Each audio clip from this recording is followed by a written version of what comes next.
In this video, we will share some information and tips if you're planning or thinking of driving to Spain from the UK. Spain is one of our favourite places and we love to go there in springtime and enjoy some much needed sunshine after a rainy and cold winter in the UK. Some of you might have already done this journey, some might have not, so we will share some basic details which we hope will encourage you to go on a new road trip. The main things you should consider are 1. Getting a European breakdown cover, and this is in addition to your normal car insurance. In case something happens while you are on the road and you break down, you can purchase a European breakdown cover that's valid for one trip only or is valid for the whole year, and there are various providers available. Also, you will need a UK sticker to be put on your car if you have UK registration number plate, and also you'll need Eurolight stickers, which are deflectors for your headlight. Getting from the UK to Spain, you need to of course get to the mainland in Europe first, so to do that you have two options. You either take the ferry or the Euro Shuttle. Would you prefer to take the train Euro Shuttle, which since 2023 has been rebranded as Le Shuttle, so that's the new name. The reason we like to take the train is because it's very convenient for us. You can take your pet with you on the train and the journey is much shorter than on a ferry.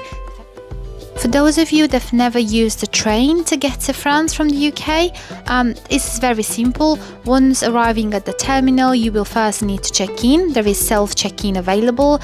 Number plate is recognized if you booked tickets in advance. Then you get a printed ticket hanger showing your booking details. Next, you have to head off to the main car park. You can use the facilities, you can go to the duty-free shop, grab something from the food court. And very important, if you're traveling with a pet, you must go to the pet reception first.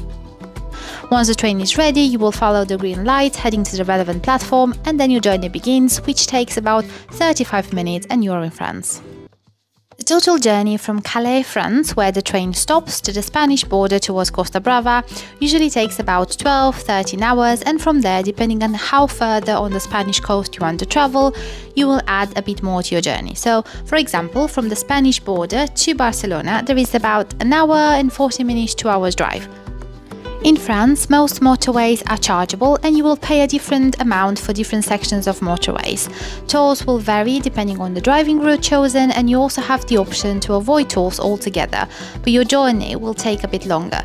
However, we do recommend checking the real-time traffic status on all the different toll routes and on those avoiding tolls, as there were instances where traffic was so bad on a toll route that we've ended up driving almost the same amount of time as a free route avoiding tolls. So from a distant point of view, the shortest routes are of course the ones where toll charges are applicable, but traffic is also very important, so make sure you do check in advance all options. Some toll stations have height restrictions in place, so you will need to pay attention to signs directing you to the correct lane if you're driving a taller car, and to pay those tolls you can use your card or cash. So again, you just need to follow the right lane if you want to pay by card versus if you want to pay by cash, and it's really easy to use. On the route chosen by us on the way to Spain, we paid 5 tolls, totaling about 107 euros. We chose the route towards Versailles and then followed Orleans because towards Paris, one of the routes will take you through a tunnel with a 2 meters height restriction, which can of course be avoided if you follow road signs, but it was easier to go via Orleans and the travel time was better on this route during this occasion. Then on the way back from Spain, we went towards one of the Paris routes and even spotted the Eiffel Tower from the motorway. We passed through some tunnels too, but they had a 4-meter height restriction, so it was all fine. Again, different toll charges are applied on each section of the motorway, and we ended up paying only about 86 euros overall on the way back. So again, it depends on travel time, the route chosen, and you will pay different rates. I would probably suggest putting aside about 100 euros each way for toll charges in France. Another point worth mentioning is that on the motorway sections with charges applicable, you will have nicer laybys and service stations. Toilets are usually much cleaner and free of charge, of course. However, on the sections with no tolls, you get free toilets, but they are usually not in a great state, and the nicer ones are chargeable. People usually ask us, how do we enjoy being on the road so long? And because I'm the only driver in the family, I do not mind driving on long distances, but what I will suggest is always try and stop halfway because you'll make your journey more pleasant. This time we stopped about 7 hours from Calais in the Puy de Dôme area, which is a beautiful area in France. The campsite was chosen last minute and frankly it was not up to expectations, but at the end of the day it is only meant to be a safe place to rest overnight. The campsite itself was just reopened for the season when we arrived, so improvement works were still ongoing. The weather was absolutely dreadful, which was not the campsite's fault, but it did add up to the disappointment after a whole day of driving. I'm sure that on a nice sunny day it would have looked and felt different, as its reviews were quite good online, which is the reason we're still showing you as an option. The campsite is called Camping du Pont de Saint-Gal and we paid €21, so about £18 for one night, for one pitch with electricity included, for 3 people and 1 dog. The campsite is situated in a beautiful area on the banks of a river where you can just enjoy some water activities such as kayaking or rafting.